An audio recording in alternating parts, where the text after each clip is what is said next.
Hey everyone, I hope you're doing well. So I wanted to say a quick few things before the video started.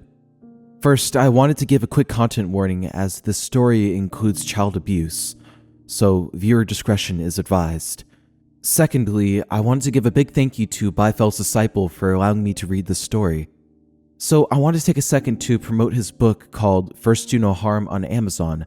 I remember promoting the same book for the other story I did of his. And you can find this book in the form of paperback and Kindle, and it should be under the same name, P.F. McGrail. Thank you again to ByFelsDisciple for allowing me to read this story. And without further ado, I hope you guys enjoy the video.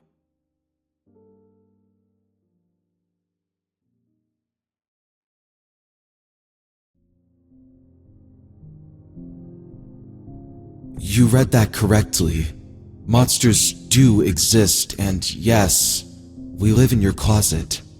You have almost certainly spent much of your life mere feet from a closet monster. You're more likely to notice us at night. We're more likely to be near you when you're children. And yes, you would be absolutely terrified if you saw us. And it's all so unfair. Consider the situation. If terrifying, powerful monsters are just a step away, couldn't we attack at any time? What does that tell you when you consider the fact that it never happens? We get a pretty bad rap. I understand why you'd be afraid. I'm 9 feet tall myself and covered head to toe in fuzzy black fur. My massive underbite means that 2 long, pointy teeth are on permanent display. I have 2 tiny goat horns on the top of my head. And I've got 3 eyes. They're all a little bit googly, but that's just who I am. And I've learned to live with it.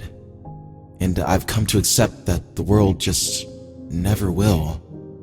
Like all creatures, a monster's habits are simply a form of survival, and there's one extremely important survival fact about monsters. We can't go into the light. I don't mean that we're simply afraid of it. Light is deadly to us. A minimal exposure to direct sunlight can be fatal in seconds. Do you know the dust that you see floating across the sunbeams when you wake up? You're told that it's skin cells. But why do you only see it in the morning, and why only in direct sunlight? And why not every single day of your life, in every single room where you sleep? Morning dust is what monsters become when they cannot escape the sunlight. It's another survival mechanism that feels almost unbearable at times, but it's totally necessary. Nothing is left of us when we die. We exist almost entirely in solitude, so a sunburst means that we become dust, and no one remembers that we ever lived. Nothing in survivalism is one-sided. Every bad has a good. Our sensitivity to light became suddenly advantageous in the past few years, and it has made my life much more bearable. You've been using light waves to communicate so much that most of your conversations are no longer in person. Think about it. For most people, it's true. The hypersensitivity that monsters feel to the light in the air has made us aware of the lines that cross our world, and we've been able to hear what you say when you're not actually talking. And we've learned to talk back. I can use my sensitivity to light to send a text or read an internet message with my mind. It's how I'm writing this now, in real time, without even leaving the closet. It's made me less lonely. The ability to connect with all of you means more than I possibly could say, but it's yet one more way that makes monsters strange. Our ability to communicate online while hidden connects us to the rest of you, but it isolates us as well. See? We're not so different. You're thinking that you surely would have seen one of us if we spent your entire childhood by your bed. You'd be right. Once again, it all comes back to survival. Of course we'll be spotted from time to time.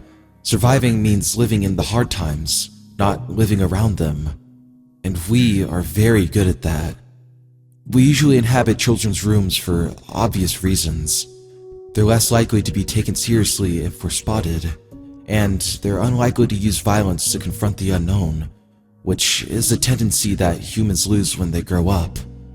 When a child spots us, we can react to it, as when I lay a big furry paw on a child's head, he or she will instantly fall asleep. I put them to bed, and they'll have no memory of anything unusual in the morning. After enough incidents, echoes of memory do begin to persist. Children tell monster stories all the time, but they can never get the details quite right.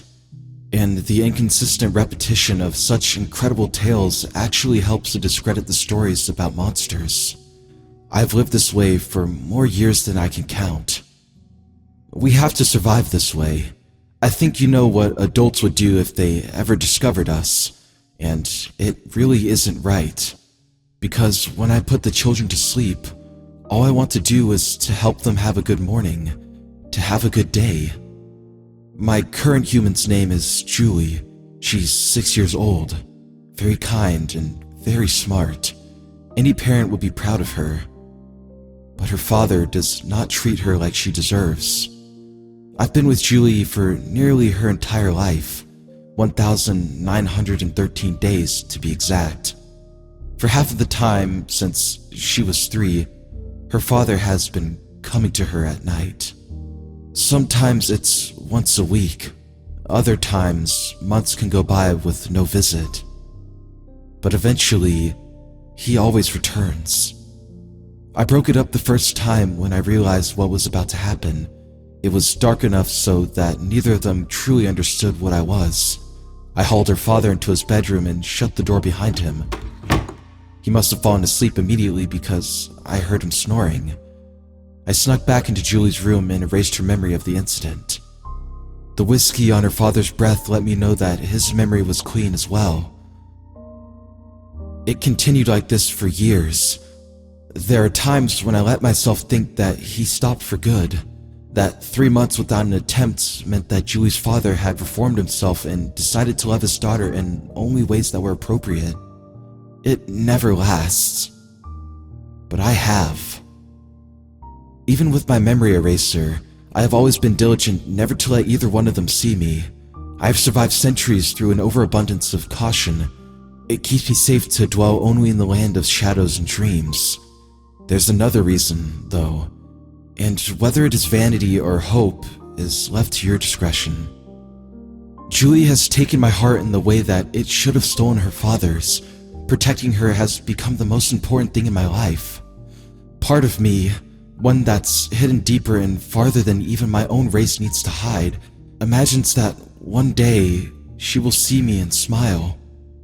But I know I would terrify her if she ever saw me. Yes, I could wipe her memory, but I can't wipe my own. And there's no species on Earth that has developed a survival mechanism for memories.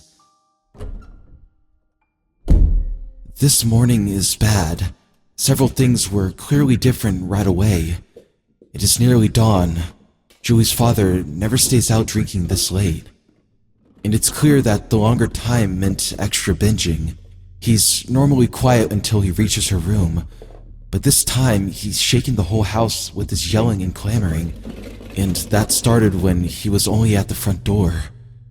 I hoped that he wouldn't go into Julie's room, and reasoned that his drunken state would cause him to pass out immediately. I was wrong.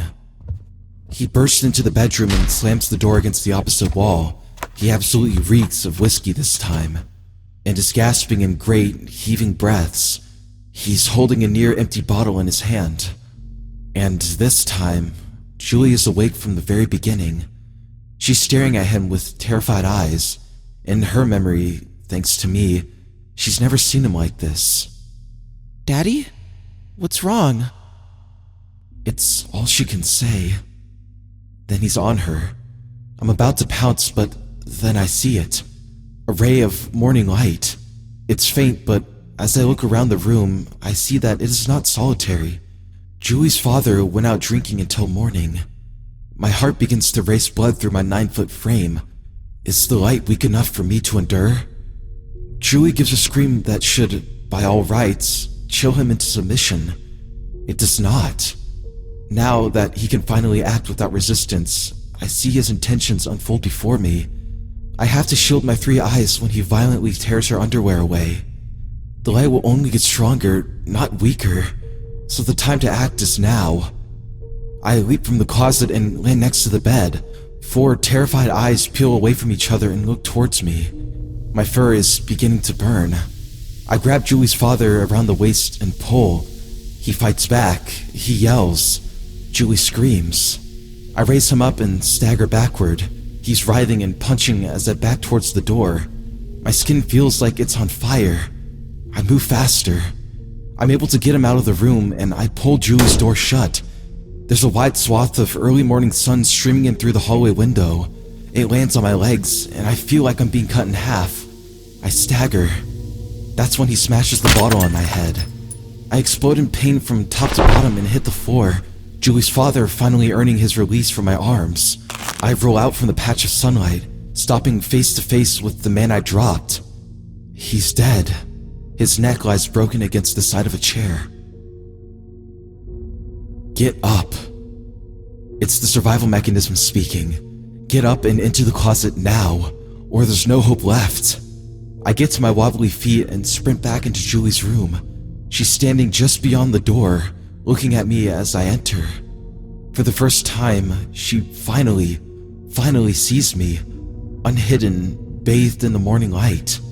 I will finally know what she thinks, whether I like it or not. She screams. It's not just any scream. It is a cry more guttural and terrible than any I imagined such a sweet young girl capable of generating. The most painful part is that the scream is worse than the one she gave when her father attacked. The part of me that had hoped she would see me and smile wasn't rooted in the actual belief that it would happen. It was simply based on the knowledge that I couldn't prove that she wouldn't. Hope isn't belief. Hope is a survival mechanism against your own mind. And right now, as Julie looks at me with fear and hatred, I can feel that survival mechanism failing for the last time. It's almost certainly too late anyway. Julie is too terrified to see it, but the morning light is filled with dust. I can't have her only memory of me be like this. Not on my life. I pick her up in my great arms. She is so much more delicate than her father. Her resistance feels heartfelt, but she's too young to have learned to hate, so she's not really fighting from the heart. I wrap my arms around her in a giant bear hug, then lie her down in bed. The soft mattress is a great relief because I can feel my legs failing. I rest my hand on her head and she quickly falls asleep.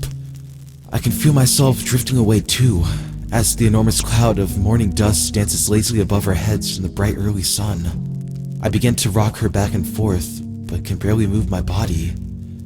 It feels like it's just floating away.